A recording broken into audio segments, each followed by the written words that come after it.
Pela graça de Deus, nós estamos aqui reunidos em nome do Pai, do Filho e do Espírito Santo. Amém.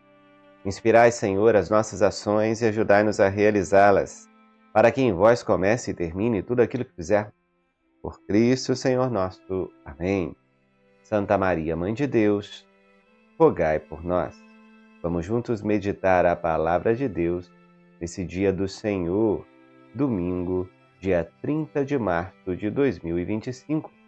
É o quarto domingo da Quaresma neste ano C. E a primeira leitura de hoje é retirada do livro de Josué, capítulo 5, versículo 9a, depois versículos do 10 ao 12. Naqueles dias o Senhor disse a Josué: Hoje tirei de cima de vós o opróbrio do Egito. Os israelitas ficaram acampados em Gilgal e celebraram a Páscoa no dia 14 do mês, à tarde, na planície de Jericó. No dia seguinte à Páscoa, comeram dos produtos da terra, pães sem fermento e grãos tostados nesse mesmo dia. O maná cessou de cair no dia seguinte, quando comeram dos produtos da terra. Os israelitas não mais tiveram maná. Naquele ano, comeram dos frutos da terra de Canaã. Palavra do Senhor. Graças a Deus. Meus amados, vejam como Deus é fiel, é justo, Ele libertou o povo da escravidão do Egito e tudo isso tem muitos ensinamentos para nós. Toda a reflexão que vamos fazer aqui é baseando-se na tradição da Igreja, no magistério, nos padres da Igreja, como Santo Ambrósio, Santo Agostinho e tantos outros. Essa travessia, saindo da escravidão do Egito, indo para a Terra Prometida, passando pelas águas, representa o batismo. Aponta para essa regeneração pelo batismo que terá uma luz sobre essa doutrina em Jesus Cristo. Toda a palavra de Deus aponta para Ele. Também essa Páscoa que vai sendo vivida por este povo a caminho, esses alimentos que são consumidos ali, é uma prefiguração da Páscoa perfeita em nosso Senhor Jesus Cristo. Também o período de alimento pelo maná. Deus provê ali, mas era assim, embora por providência de Deus, um alimento provisório até se chegar na terra prometida e poder se alimentar dos frutos da terra. Os padres, a tradição vê nisso também uma transição entre a lei de Moisés, que não vai ser abolida, mas vai passar para a sua plenitude, vai entrar num patamar muito melhor e mais elevado em Cristo Jesus. O alimento provisório na lei de Moisés, o alimento da terra na Eucaristia, no próprio Jesus, com a lei perfeita, a lei do amor, que desabrocha numa vida moral reta, numa vida de caridade, numa vida íntegra, numa vida equilibrada. Você está entendendo do que fala essa leitura? Nós vamos falar muito hoje sobre conversão, arrependimento, vida nova, passagem da vida velha do Egito para a Terra Prometida. E nós precisamos fazer essa caminhada quaresmal também, de conversão, de mudança, de transformação. Vamos refletir também agora o Salmo de hoje. É o Salmo 33, em algumas traduções 34. Provai e vede quão suave é o Senhor. Bendirei o Senhor Deus em todo o tempo, seu louvor estará sempre em minha boca. Minha alma se gloria no Senhor, que ouçam os humildes e se alegrem. Comigo engrandecei ao Senhor Deus. Exaltemos todos juntos o seu nome. Todas as vezes que o busquei, ele me ouviu, e de todos os temores me livrou. Contemplai a sua face e alegrai-vos, e vosso rosto não se cubra de vergonha. Este infeliz gritou a Deus e foi ouvido, e o Senhor o libertou de toda angústia. Olha que salmo bonito, que vem nos falar da bondade de Deus, que vem em auxílio ao povo sofredor, Você sofre, você passa por alguma dificuldade? Grite a Deus. Né? Essa pessoa em dificuldade, na infelicidade, gritou a Deus e vai ser ouvida. Né? Tenha certeza. Deus, Ele nos ouve e no tempo oportuno derrama graças, aquelas que são mais necessárias para a nossa salvação. Isso é visível na história da salvação, isso é visível ao longo de toda a história da humanidade e é visível na história da nossa vida, na sua história pessoal, meu amado irmão, minha amada irmã. Então, nunca nos esqueçamos de que Deus é misericordioso e Ele vai, através da sua pedagogia divina, nos ensinando a cada dia. Ele deixa sinais, Ele deixa dicas para que a gente olhe, perceba, viva aquilo que Ele quer, viva aquilo que vai nos fazer bem e percebendo que Ele nos ajudou, elevemos a Ele um sacrifício de louvor, um coração que o louva, um coração que o ama, que o adora. Vamos para a segunda leitura. Ela é retirada da segunda carta de São Paulo aos Coríntios, capítulo 5, versículos do 17 ao 21. Irmãos, se alguém está em Cristo, é uma nova criatura.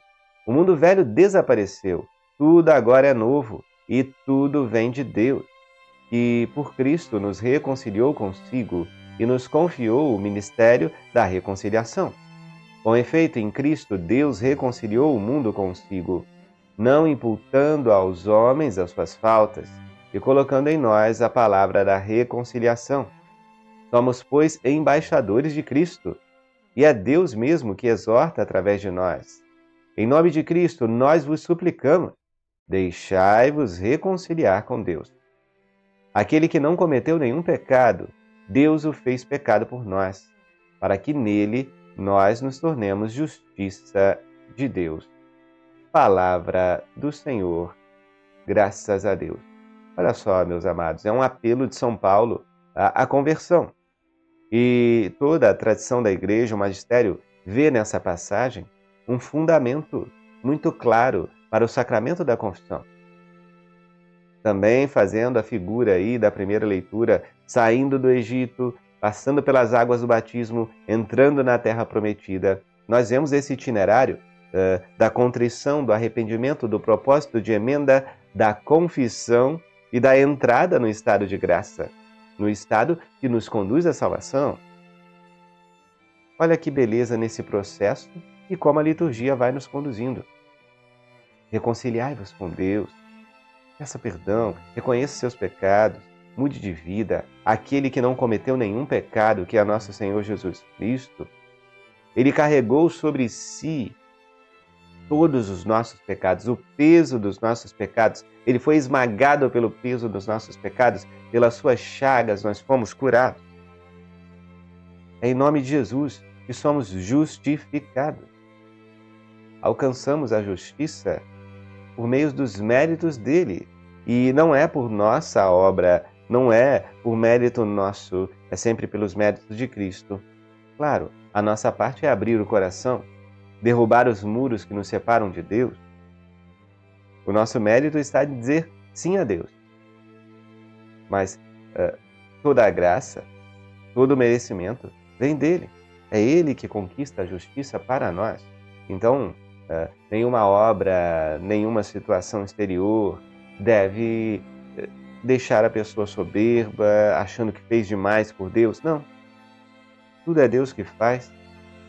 Nós vamos ver até essa realidade na bela parábola que vamos ler agora no Evangelho. Vamos juntos refletir essa leitura tão profunda que está em Lucas, capítulo 15, versículos do 1 ao 3, depois do 11 ao 32.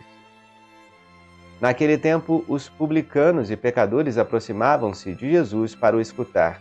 Os fariseus, porém, e os mestres da lei, criticavam Jesus. Este homem acolhe os pecadores e faz refeição com eles. Então Jesus contou-lhes esta parábola. Um homem tinha 2 filhos. O filho mais novo disse ao pai: Pai, dá-me a parte da herança que me cabe. E o pai dividiu os bens entre eles. Poucos dias depois, o filho mais novo juntou o que era seu e partiu para um lugar distante. E ali esbanjou tudo numa vida desenfreada. Quando tinha gasto tudo o que possuía, houve uma grande fome naquela região e ele começou a passar necessidade. Então foi pedir trabalho a um homem do lugar que o mandou para o seu campo cuidar dos porcos.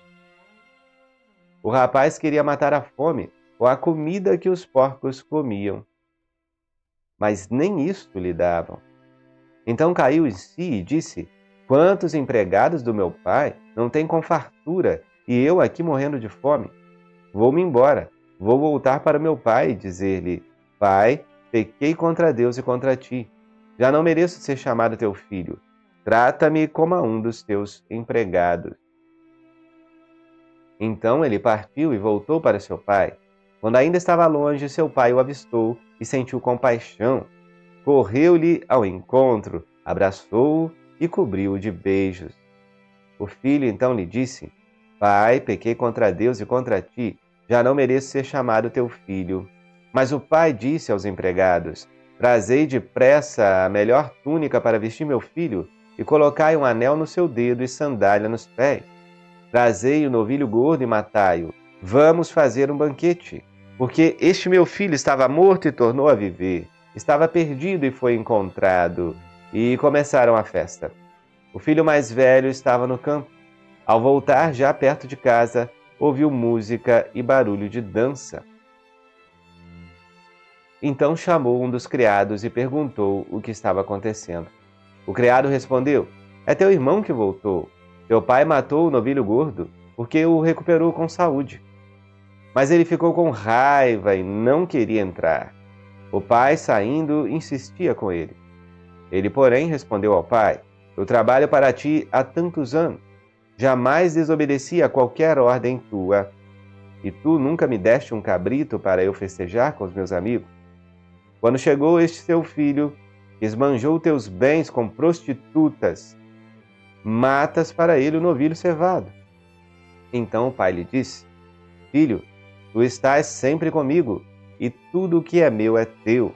Mas era preciso festejar e alegrar-nos, porque este teu irmão estava morto e tornou a viver, estava perdido e foi encontrado. Palavra da salvação. Glória a vós, Senhor. Essa bonita parábola, que muitos chamam de parábola do filho pródigo, e com muitos teólogos e santos eu prefiro dizer que é a parábola do Pai misericordioso. Sim, porque o principal ponto aqui não é o tamanho do pecado, não é onde chegou a perversidade do filho pródigo, mas é até onde o alcançou a misericórdia desse Pai. Nós refletimos, há alguns dias essa parábola aqui e hoje nós vamos focar em alguns outros pontos. Mas em resumo, quando alguém pede a herança, você percebe isso, na nossa vida prática aqui em sociedade. Quando alguém recebe a herança, significa que quem deixou a herança já morreu. Para aquele filho, o seu pai tinha morrido. Ele desprezou a autoridade, o amor do pai, ele desprezou o respeito devido ao pai e se afundou numa vida de pecado. Obviamente, toda a vida de pecado ela é limitada. Uma hora a conta chega, porque não só o dinheiro acaba, mesmo que aquelas pessoas que têm muito dinheiro, uma hora o que acaba é a própria saúde. Foi gastando a vida e vai percebendo, mais cedo ou mais tarde, que foi uma vida vazia, sem Deus. Acaba todo o recurso material, acaba a saúde, acaba tudo. Não sobra nada. E muitas vezes nesse nada, nesse fundo do poço, muita gente se converte e pensa: meu Deus, eu preciso sair dessa situação. Eu estou no pecado, eu estou no mal, no egoísmo. Esse filho, ao passar fome e ao estar na lama com os porcos, ele percebe como que a casa do pai é aconchegante, tem alimento material e espiritual, tem amor. O amor que o mundo não pode dar para ninguém. Aqueles que estão confiando no mundo, uma hora ou outra, vão cair em si, assim como o filho pródigo. Aqui houve a contrição do coração, Nós estamos focando na penitência, na reconciliação, na confissão. Você vê que o filho pródigo, ele reconhece os seus pecados, ele vê que pecou contra Deus e contra o seu pai aqui na terra, volta arrependido, faz esse movimento penitencial, busca o pai, e o pai que é misericordioso, figura do Pai do céu, que sempre perdoa aqueles que são arrependidos. Esse pai encontra de braços abertos, dá uma túnica nova, um anel no dedo, mostrando o que a confissão faz com as pessoas. Quando você reconhece o seu pecado, volta humilhado diante de Deus, ele restaura a sua dignidade como restaurou a dignidade daquele filho. Então o pecador, quando volta a Deus, é restaurado na sua vida completamente. Ele recebe de volta a graça santificante, ele recupera o estado de graça. Uma alma no pecado é como o filho pródigo na lama com os porcos. Uma alma restaurada pelo sacramento da confissão recebe o abraço do Pai e é justificada em nosso Senhor Jesus Cristo. Por isso que é tão importante a gente buscar a confissão frequentemente. Né? Nós somos lavados, nós recuperamos a nossa dignidade, nós retornamos ao abraço do Pai e nos aconchegamos no seu amor e ganhamos mais força para viver a vida em todos os seus desafios. Infelizmente, sempre quando um pecador se converte, há aqueles que invejam, há aqueles que não entendem a misericórdia do Pai. E Jesus ensina, né? Sede misericordiosos como o Pai Celestial é misericordioso. O Pai Celestial, nessa figura do Pai, aqui nessa leitura, é assim. Ele perdoa tudo. Só que muitos seres humanos são falhos no perdão. E se inquietam quando Deus perdoa um grande pecador, uma grande pecadora. Meus amados, se somos verdadeiramente cristãos, nós devemos nos alegrar com a conversão e rezar pela conversão daqueles pecadores públicos, dos piores pecadores, daqueles que estão na lama, daqueles que estão negando o amor do Pai, estão gastando tudo. Nós precisamos rezar pela conversão de todos. Aqui, esse filho mais velho que ficou em casa, que estava ali enraivecido, estava ali com inveja do filho mais novo, mas ele chegou agora, depois de uma vida de pecado, e está ganhando tudo de bom e do melhor. E o pai fala com ele: olha, tudo que é meu é teu. Você sempre esteve aqui comigo. Esse filho, na verdade, estava tendo um relacionamento de patrão e empregado, e não de pai e filho. E muita gente na igreja também tem vivido assim. Eu faço isso, eu faço aquilo, e parece que numa tentativa de preencher um vazio, fico o dia inteiro na igreja, em várias pastorais e movimentos, mesmo tendo uma vocação matrimonial, deixando a casa, deixando os filhos, deixando um buraco no seu lar, que é a sua vocação, que é por essa vocação que você vai ser cobrado, cobrada, e mergulha em vários afazeres, achando que isso vai alcançar a sua salvação. Claro que a igreja precisa de servo, mas é preciso que haja um equilíbrio. E é preciso que a gente não sirva pensando num trabalho material, mas sim que nós estamos na casa do Pai Celestial, que nos enche de amor e de misericórdia. Se for uma relação de CLT, de carteira de trabalho, nós estamos esvaziando o sentido espiritual de todo o servir, de toda a boa obra que provém de Deus. Tudo que é meu é teu. Por que você não toma posse? Por que você não desfruta? Talvez seja porque muitas vezes você está vivendo com os escravos, com aqueles que não reconhecem um amor, mas só reconhecem uma dureza áspera de uma vida profissional que não é espiritual.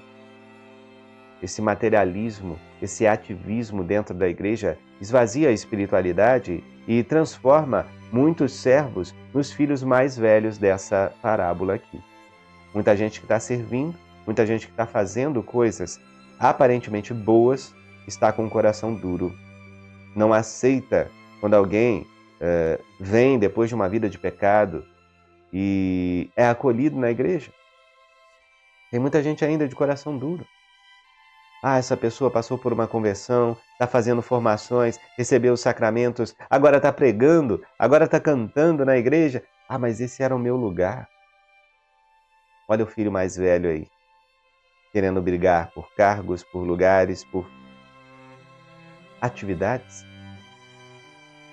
E sem entender que o que está em jogo é o amor do Pai, mas que é um amor tão grande que tem o suficiente para todos os filhos.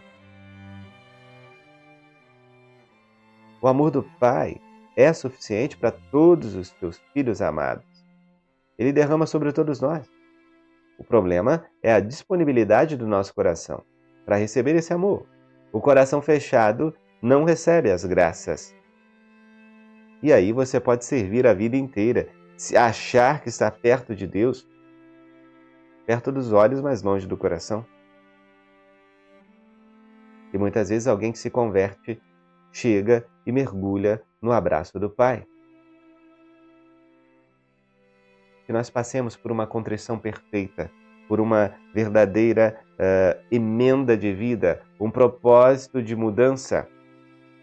Busque a confissão, meu amado irmão, minha amada irmã, e receba o abraço do Pai. Se você está na igreja, se você tem uma vida de servir, mas ainda está sentindo aquela frieza, ainda está sentindo que faz as coisas por obrigação, reveja, às vezes, se possível, se necessário, até reduza esse ativismo e tenha mais tempo de oração, de adoração, de diálogo com amor com Deus. Visite mais o Santíssimo, busque ter mais vida espiritual para que ela fecunde a sua vida prática, para que ela fecunde o seu servir, para que você não se torne como o filho mais velho aqui nessa parábola. Que Deus nos ajude a ter um coração arrependido, contrito, desejoso de fazer o bem, desejoso de buscar o amor do Pai, mergulhar nele e alcançar a salvação eterna. Louvado seja nosso Senhor Jesus Cristo, para sempre seja louvado. Estivemos e permaneceremos unidos em nome deste Deus, que é Pai, Filho e Espírito Santo. Amém. Fiquem com Deus e até a próxima. Espera aí, não vai embora. Você que está acompanhando esse vídeo no YouTube, eu tenho um recadinho. Na descrição desse vídeo tem um convite para você, um link especial para que você participe da nossa jornada bíblica. Se você gostou dessa reflexão da palavra, vem para a nossa jornada bíblica. Vamos aprender com a palavra de Deus. Tem uma comunidade de pessoas que está estudando conosco. Descubra como entrar na nossa jornada bíblica. Você pode escanear esse QR Code, você pode clicar no link da descrição e participar conosco nessa jornada que vai mudar a sua vida. É um convite especial para você. E você que está acompanhando a liturgia dentro da jornada bíblica, aproveite todos os espaços, vá na comunidade, deixe o seu comentário abaixo desse vídeo e vamos cada vez mais movimentar este lugar de pessoas que querem amar mais a Deus. Um abraço para todos vocês. A gente se vê cada vez mais na jornada bíblica.